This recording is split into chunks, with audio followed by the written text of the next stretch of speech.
হঠাৎ দেখা, রেলগাড়ির কামরায় হঠাৎ দেখা, ভাবিনি সম্ভব হবে কোনোদিন।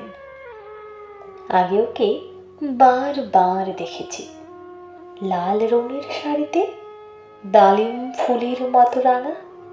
আজ পরেছে কালো রেশমের কাপড়, আঁচল তুলেছে মাথায়, দোলন চাপার মতো যে কোনো গৌর মুখখানি ঘিরে। মনে হলো কালো রঙে একটা গভীর দূরত্ব ঘনিয়ে নিয়েছে নিজের চারদিকে, যে দূরত্ব সর্ষে ক্ষেতের শেষ সীমানায় শাল বনের নীলাঞ্জনে থমকে গেল আমার সমস্ত মনটা। চেনা লোককে দেখলেন অচেনার গাম্ভীর্যে।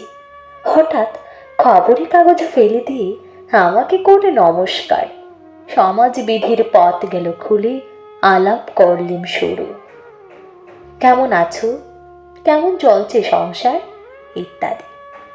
সে রইল জানলার বাইরের দিকে চেয়ে, যেন কাছের দিনের ছোঁয়াচো পার হওয়া চাহনিতে। দিলে অত্যন্ত ছোট দুটো একটা জবাব, কোনোটা বা দিলেই না, বুঝিয়ে দিলে হাতের অস্থিরতায়। কেন এসব কথা? এর চেয়ে অনেক ভালো চুপ করে থাকা। আমি ছিলাম অন্য বেঞ্চিতে ওর সাথীদের সঙ্গে। একসময় আঙুল নেড়ে জানালে কাছে আসতে, মনে হলো কম সাহস নয়। বসলুম ওর এক বেঞ্চিতে, গাড়ির আওয়াজের আড়ালে বললে মৃদু স্বরে, কিছু মনে করো না, সময় কোথা সময় নষ্ট করবার।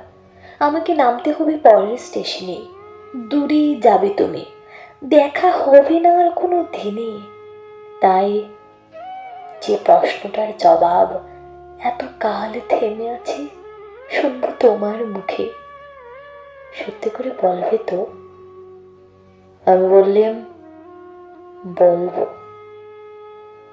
বাইরের আকাশের দিকে তাকিয়ে শোধল, আমাদের গেছে যেদিন একেবারেই কি গেছে, কিছুই কি নেই বাকি? একটুকু রইলেন চুপ করে, তারপর বললেন, রাতের সব তারাই আছে দিনের আলোর গভীরে। খটকা লাগলো, কি জানি বানিয়ে পড়লেন নাকি। ও বললে, থাক এখন যাও ওদিকে। সবাই নেমে গেল পরের স্টেশনে, আমি চললেম একা।